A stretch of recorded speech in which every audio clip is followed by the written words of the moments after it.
इस कहानी के माध्यम से लेखक ने आपके जीवन की महत्वपूर्ण बातों को बताने की कोशिश की है, आपकी भविष्य दृष्टि को जागृत करने की कोशिश की है। यह पुरानी समय की बात है। राजस्थान के एक छोटे गांव नेमावास में संजीत और कैलाश नाम के दो महत्वाकांक्षी युवक रहते थे। दोनों पक्के दोस्त थे और बड़े सपने देखते थे। वे लगातार बातें करते थे कि किसी दिन किसी न किसी तरह से वे गांव के सबसे अमीर आदमी बन जाएंगे। वे दोनों ही प्रतिभाशाली भी थे और मेहनती भी। उन्हें तो बस एक अवसर की जरूरत थी। एक दिन उन्हें वह अवसर मिल गया। गांव वालों ने दो आदमियों को नियुक्त करने का निर्णय लिया जो नज़दीक की नदी से पानी लाकर शहर के चौक के हौद में डाले। यह नौकरी संजीत और कैलाश को मिल गई। दोनों ने एक एक बाल्टी पकड़ी और नदी की तरफ चल दिए। शाम तक उन्होंने शहर के हौद को लबालब भर दिया।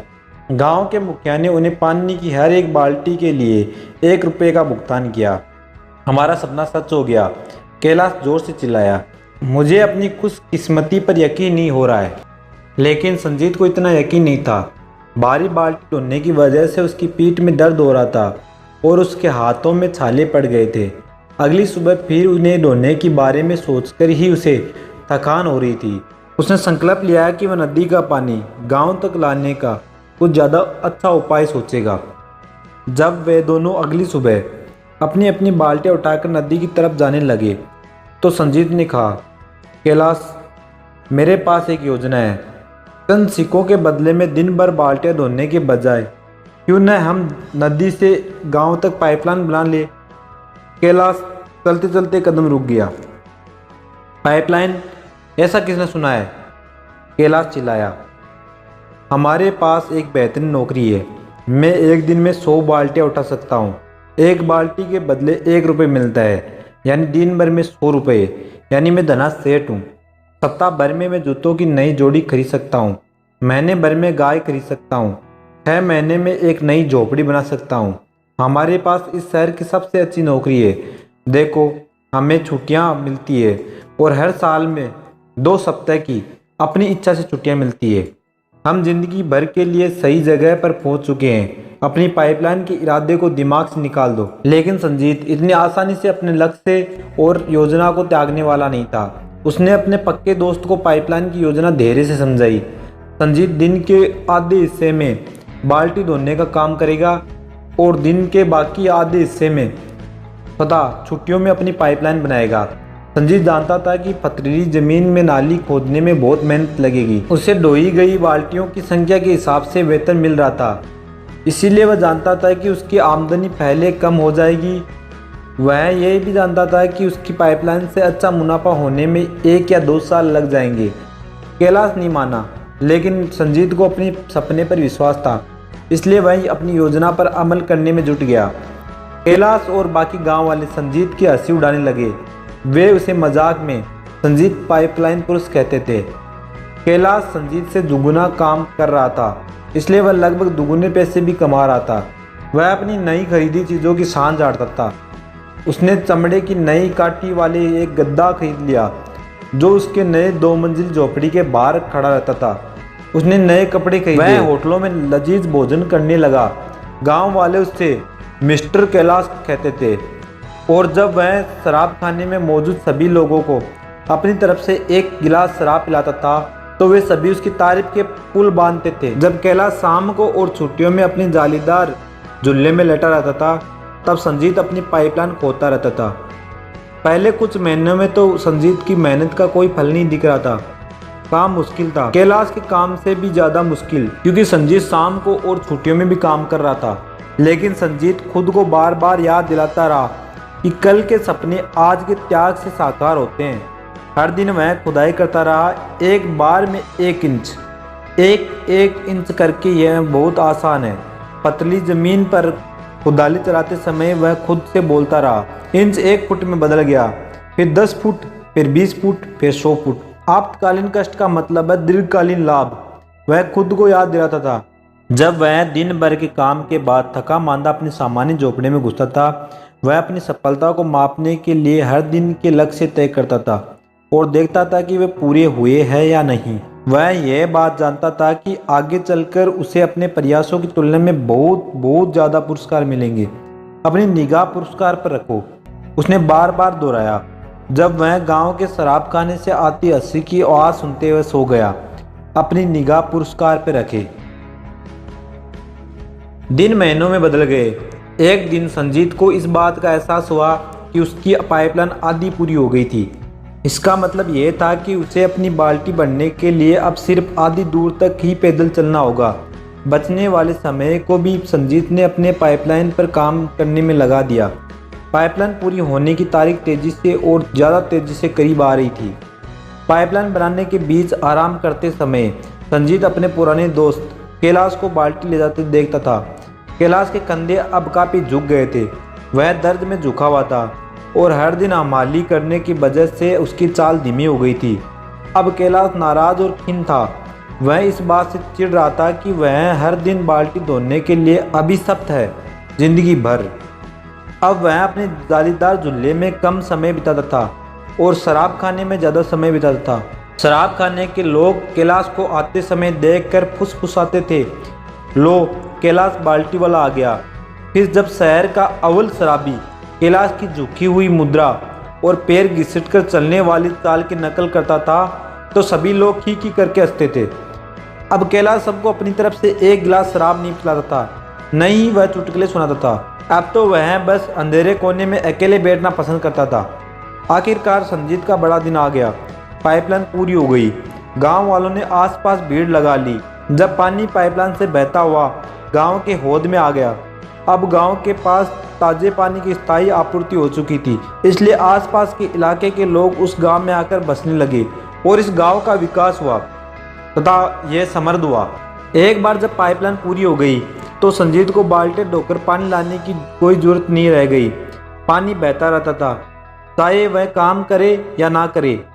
यह तभी भी बहता था जब वह खाना खाता था, यह तब भी बहता था जब वह सोता था, यह छुट्टियों पर भी बहता रहता था। जब वह खेलता था तब भी पानी बहता था। गांव में जितना ज़्यादा पानी बहकर आता था उतना ही ज़्यादा पैसा बहकर संजीत की जेब में आ जाता था।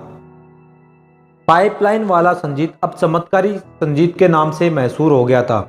नेताओं ने उसकी दूरदृष्टि की प्रशंसा की और उससे मेयर का चुनाव लड़ने को कहा, लेकिन संजीत समझता था कि उसने जो किया था वह चमत्कार नहीं था, यह तो एक बहुत बड़े सपने का सिर्फ पहला चरण था। देखिए, संजीत के पास ऐसी योजना थी जो उसके गांव से बहुत आगे तक जाती थी। संजीत की योजना पूरे संसार में पाइपलाइन बनाने की थी। पाइपलाइन आने की वजह से कैलाश बाल्टी वाले का काम ठप हो गया। संजीत को दुख होता था जब वह अपने पुराने दोस्त को शराब खाने में मुफ्त शराब पीने के लिए भीख मांगते देखता था। इसलिए संजीत ने कैलाश के साथ एक मुलाकात तय की। कैलाश, मैं यहाँ तुम्हारी मदद मांगने आया हूँ। कैलाश ने अपने झुके हुए कंधे सीधे किए और उसकी काली आंखें सिकुड़ गई। उसने फुफकाराते हुए कहा, मेरा मजाक मत उड़ाओ। संजीत ने कहा, मैं यहाँ सांझ झाड़ने नहीं आया हूँ, मैं तो तुम्हें एक बेहतरीन कारोबारी अवसर देने आया हूँ। मेरी पहली पाइपलाइन पूरी करने में 2 साल से ज़्यादा लग गए हैं, लेकिन 2 सालों में मैंने बहुत कुछ सीखा है। मैं जानता हूँ कि किन औजारों का इस्तेमाल करना है, कहाँ खोदना है, कैसे पाइपलाइन बिछाना है। रास्ते में चलते चलते मैंने नोट्स लिए हैं और एक ऐसा सिस्टम तैयार किया है जिससे एक और पाइपलाइन बना सकता हूँ और फिर एक और फिर एक और। मैं अकेला ही 1 साल में पाइपलाइन बना सकता हूँ, लेकिन यह मेरे समय का सर्वश्रेष्ठ उपयोग नहीं होगा। मेरी योजना यह है कि मैं तुम्हें और दूसरों को यह सिखा दूं कि पाइपलाइन कैसे बनानी है और इसके बाद तुम दूसरों को सिखाना और हम में से हर एक व्यक्ति दूसरों को सिखाएगा जब तक कि इस इलाके की हर गांव में पाइपलाइन न पहुंच जाए, फिर देश के हर गांव में एक पाइपलाइन न पहुंच जाए और अंततः पूरे संसार के हर गांव में एक पाइपलाइन न पहुंच जाए। जरा सोचो, संजीत ने आगे कहा, हम उन पाइपलाइनों से गुजरने वाले 1 गैलन पानी के बदले थोड़े पैसे ले सकते हैं। पाइपलाइन से जितना ज़्यादा पानी बहेगा हमारे जेब में उतना ही ज़्यादा पैसा बहकर आएगा। मैंने जो पाइपलाइन बनाई है वह सपने का अंत नहीं है, यह तो सिर्फ शुरुआत है। कैलाश को आखिरकार बड़ी तस्वीर दिख गई। वह मुस्कुराया और उसने अपना सख्त हाथ अपने पुराने दोस्त की तरफ बढ़ा दिया। उन्होंने हाथ मिलाया और फिर पुराने बिछड़े दोस्तों की तरह गले मिले। बरसों गुजर गए। संजीत और कैलाश काफ़ी पहले रिटायर हो चुके हैं, लेकिन उनका विश्वव्यापी पाइपलाइन व्यवसाय अब भी उनके बैंक खातों में हर साल करोड़ों रुपए बहाकर लाता है। कई बार तो यात्रा करते वक्त संजीत और कैलाश पानी की बाल्टियां ढोने वाले युवकों के पास से गुजरते थे। यह देखकर बचपन के दोस्त रुक जाते थे। वे युवकों को अपनी कहानी बताते थे और उनकी खातिर पाइपलाइन बनाने में उनकी मदद करने का प्रस्ताव रखते थे। कुछ लोग उनकी बात सुनते थे और पाइपलाइन व्यवसाय शुरू करने के अवसर पर उछल पड़ते थे। लेकिन दुखद बात यह है कि ज़्यादातर बाल्टी ढोने वाले जल्द ही पाइपलाइन के विचार को खारिज कर देते थे। संजीत और कैलाश बार बार एक जैसे बहाने सुनते थे। मेरे पास समय नहीं है। मेरे दोस्त ने मुझे बताया था कि वह दोस्त के दोस्त को जानता है जिसने पाइपलाइन बनाने की कोशिश की थी और वो नाकाम रहा था। जो लोग जल्दी अंदर जाते हैं सिर्फ वहीं पाइपलाइन से पैसे कमा पाते हैं। मैंने ज़िंदगी भर बाल्टियाँ ढोई है। मैं तो जो जानता हूँ वही करता रहूँगा।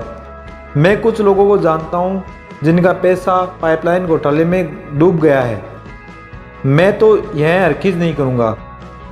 इतने सारे लोगों में भविष्य दृष्टि का अभाव था। यह देखकर संजीत और कैलाश दुखी हो जाते थे। लेकिन दोनों दोस्त बाद में इस तथ्य को स्वीकार कर लेते थे कि वे बाल्टी ढोने वाले संसार में रहते हैं। इसलिए बहुत कम लोग ही पाइपलाइन बनाने के सपने देखने की हिम्मत कर सकते हैं। अब लेखक के इस कहानी के पूरे होने के बाद में कुछ बातें हम अपनी ज़िंदगी के बारे में कर लेते हैं। सोचिए, आप कौन हैं? बाल्टी ढोने वाले हमाल या पाइपलाइन के निर्माता?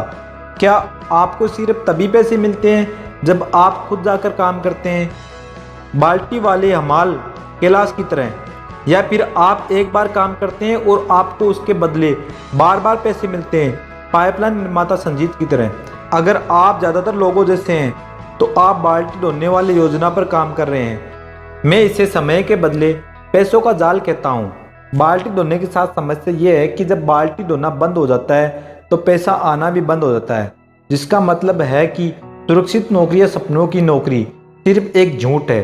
बाल्टी ढोने का अंदरूनी खतरा यह है कि आमदनी निरंतर नहीं है, अस्थायी होती है। अगर कैलाश किसी दिन सुबह उठे और उसकी पीठ अकड़ी हुई हो और वह बिस्तर से न उठ पाए तो वह उस दिन कितने पैसे कमाएगा? शून्य। कोई काम नहीं, कोई दाम नहीं। यही बाल्टी ढोने वाले हर नौकरी में होता है। एक बार जब बाल्टी ढोने वाले अपनी मेडिकल छुट्टियों और वेकेशन की छुट्टियों का इस्तेमाल कर लेते हैं तो उसके बाद अगर वे बाल्टियाँ नहीं ढोएंगे तो उन्हें वेतन का चेक नहीं मिलेगा। गणित बहुत सरल है। तो सोचिए अपनी ज़िंदगी और लाइफ के बारे में कि आप बाल्टी ढोने वाले हो या पाइपलाइन के निर्माता हो। अपनी लाइफ को अपने हिसाब से जिए और ऐसा काम कीजिए जब आप सो रहे हो, जब आप खाना खा रहे हो, जब आप फिल्म देख रहे हो या फिर कुछ कर रहे हो तो भी आपके पैसे बनते रहे। जय हिंद, जय भारत।